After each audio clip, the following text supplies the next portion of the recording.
दिलों का शहर उदयपुर जो कि 2 बार अशांत हुआ है। एक बार जब उदयपुर में कन्हैया लाल की हत्या हुई और उसके बाद अब जब चाकूबाजी की घटना हुई है। चाकूबाजी की घटना के बाद कन्हैया लाल के परिवार का रिएक्शन सामने आया है। उन्होंने कहा है कि सॉलिड संदेश जाता है बुलडोजर से, बुलडोजर वाली कार्रवाई होनी चाहिए। और आपको बता दें कि दोनों ही मामलों के जो आरोपी हैं वो एक ही मोहल्ले में रहते हैं। इन सब को लेकर के अब कन्हैया के कातिलों पर भी बुलडोजर चले, ये कन्हैया लाल के परिवार ने मांग की है। बुलडोजर कार्रवाई से सॉलिड संदेश जाता है, एक ही मोहल्ले के हैं दोनों ही मामलों के आरोपी। ये भी जानकारी आपको दे दें, उदयपुर में जिस तरीके से चाकूबाजी की घटना हुई थी उससे लेकर के अभी भी ये जानकारी नहीं मिल पा रही है कि आखिरकार जिस छात्र को चाकू मारी गई थी उसकी स्थिति क्या है। लेकिन इन सब के बीच कन्हैया लाल के परिवार का रिएक्शन सामने आया है।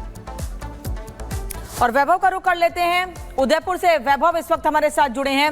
वैभव, परिवार मीडिया से बातचीत करके लगातार कह रहा है कि दुआ कीजिए कि बच्चा जल्दी से ठीक हो जाए। एक बार फिर जरा उनसे बात कीजिए कि क्या स्थिति के बारे में कुछ पता चल पाया है बच्चे की, कि अभी हालत क्या है उसकी?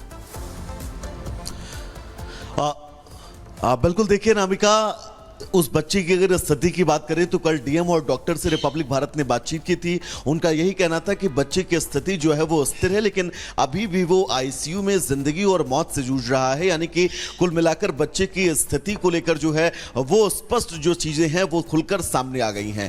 लेकिन फिलहाल बच्चे की स्थिति क्या कुछ है, इसको लेकर हम लगातार जो है वो डॉक्टरों से संपर्क करने की कोशिश भी करें। हम उस वक्त अनामिका कन्हैया लाल के परिवार के उनके दोनों बेटों के साथ मौजूद हैं और अब कन्हैया लाल का परिवार भी ये मांग कर रहा है कि जैसे इस मामले में भजनलाल सरकार ने बुलडोजर कार्रवाई की है, वैसे ही उनके पिता के हत्यारों की अवैध संपत्ति पर जो है वो बुलडोजर की कार्रवाई की जाए। यश, क्या मांग है आप लोगों की और इस बुलडोजर एक्शन को कैसे आप देखते हैं? देखिए, ये सरकार ने जो इस बार जो एक्शन लिया है, बुलडोजर एक्शन, ये बहुत ही अच्छा एक्शन है। इससे मतलब हज़ारों लोगों जो आगे ऐसा करने वाले उनकी कहीं ना कहीं मतलब एक टूटेगी उम्मीद के, मतलब अगर हमने कभी ऐसा किया तो हमारे घर पे भी बुलडोजर चल सकता है और कहीं ना कहीं इससे अपराध भी रुकेंगे। तो ये एक सरकार का बहुत ही अच्छा एक्शन था और इससे आगे होने वाले अपराधों में कई फायदे मिलेंगे लोगों को जो नहीं हो पाएंगे। यश, आपके पिता की हत्या यानी कि कन्हैया लाल की हत्या और जो परसों 2 दिन पहले इंसिडेंट उदयपुर में हुआ है, उन दोनों में कॉमन ये है कि जो आरोपी हैं वो एक ही मोहल्ले के रहने वाले हैं। हाँ बिल्कुल, मतलब मेरे पिताजी की जो हत्या करने वाले आरोपी थे वो भी खांजीपीर से रिलेट करते थे और जो इस इंसिडेंट में पकड़े गए वो भी खांजीपीर के।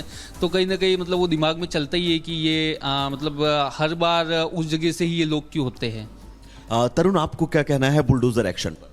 सर, मैं ये कहना चाहता हूँ कि मेरे पिताजी के इंसिडेंट को भी 2 साल हो गए और हमारा यही कहना है कि जिस समय पापा के साथ ये हुआ तो उसी समय बुलडोजर चल जाता तो बहुत बढ़िया रहता। पर अब तो देखो 2 साल होने आया, पर फिर भी अब जैसे ये जो इंसिडेंट हुआ इसमें बुलडोजर चला है तो हमारे वाले जो आरोपी हैं उनको भी घर पे बुलडोजर चलना चाहिए।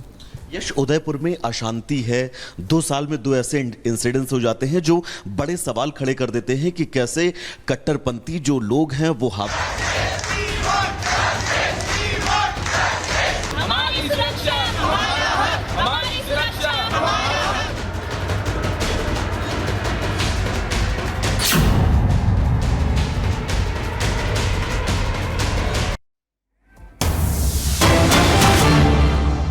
और बड़ी खबर आपको बताते हैं, कोलकाता रेप और मर्डर केस से जुड़ी हुई जहां संजय रॉय के बयानों पर सीबीआई का संदेह, पूछताछ में सही जवाब नहीं दे रहा संजय। सीबीआई ने संजय का करवाया है साइको टेस्ट और साइकोलॉजिकल टेस्ट, ये आज भी होने वाला है। आपको बता दें कि कोलकाता रेप केस मामले में सीबीआई की जांच जारी है। आरोपी संजय रॉय पर सुई अटकी हुई है और लगातार उससे पूछताछ की जा रही है। लेकिन संजय रॉय जो बयान दे रहा है, अब सीबीआई उस पर संदेह भी कर रही है। पूछताछ में सही जवाब नहीं दिए जा रहे हैं, यह सीबीआई की तरफ से कहा गया है। इस पूरे मामले में संजय रॉय जो कि आरोपी है और उसने मृतका के साथ बर्बरता की थी, उसके साथ जांच चल रही है सीबीआई की। मुख्य आरोपी उसे बनाया गया है।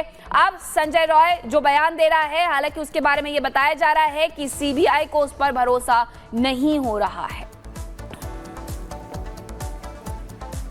तो कोलकाता रेप मर्डर केस में संजय राय के बयानों पर सीबीआई को संदेह जो सवाल रखे जा रहे हैं संजय राय के सामने, वो उनका सही जवाब नहीं दे रहा है और इसीलिए लगातार बैक टू बैक सवाल रखे जा रहे हैं। कोलकाता रेप मर्डर केस को लेकर जहां पूरे देश भर में उबाल है, सड़कों पर डॉक्टर से प्रदर्शन लगातार जारी है, वहीं पीड़ित परिवार इंसाफ में हो रही देरी पर नाराजगी जता रहा है।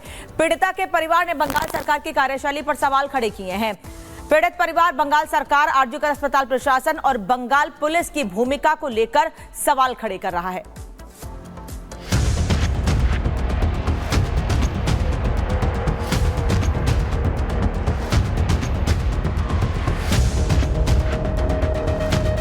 बंगाल रेप मर्डर को लेकर देश भर में गुस्सा है। पिछले एक हफ्ते से देश भर के डॉक्टर प्रदर्शन कर रहे हैं।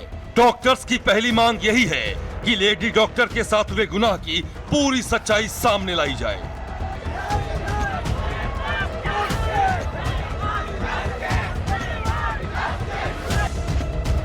हालांकि सच्चाई सामने लाने के लिए सीबीआई की टीम ने अपना पूरा जोर लगा दिया है, लेकिन जिस तरीके से इस केस में पश्चिम बंगाल सरकार और वहां की पुलिस की भूमिका सवालों के घेरे में आई है, कई सवाल अपना जवाब तलाश रहे हैं, जिसके चलते ये केस थोड़ा उलझता जा रहा है। वहीं इंसाफ में हो रही देरी को लेकर पीड़िता के घर वाले भी निराश नजर आ रहे हैं। खासकर बंगाल सरकार, आरजीकर अस्पताल प्रशासन और बंगाल पुलिस की भूमिका को लेकर पीड़िता के घर वालों का असंतोष बढ़ गया है। उन्होंने जांच के नतीजों में हो रही देरी को लेकर बंगाल सरकार की मशीनरी पर गंभीर सवाल खड़े किए हैं।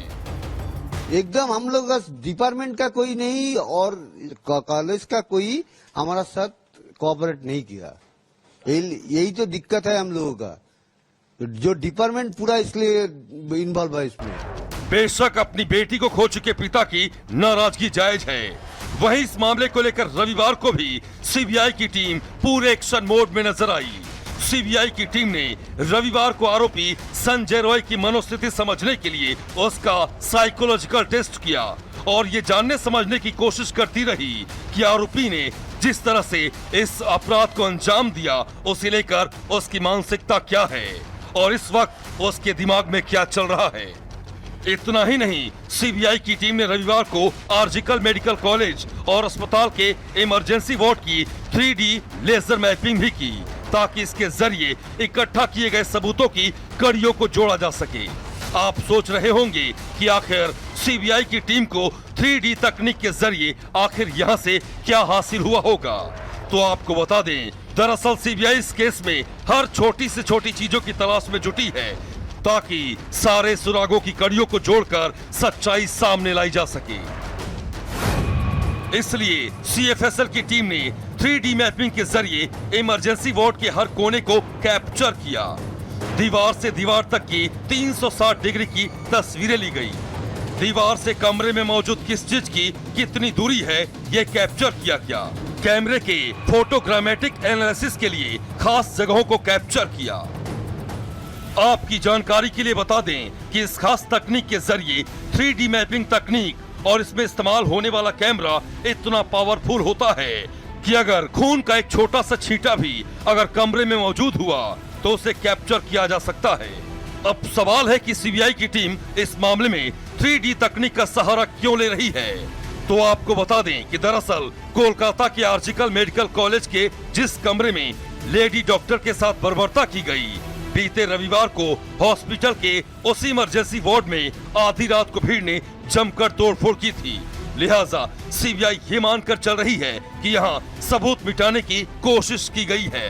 इसलिए गुनाहगारों की गर्दन तक पहुँचने के लिए सीबीआई हर वो सुराग जुटा रही है जो अदालत में गुनाह और गुनाहगार का कच्चा चिट्ठा खोलकर उसका अपराध स्टैब्लिश कर सके। Bureau report, Republic Bharat.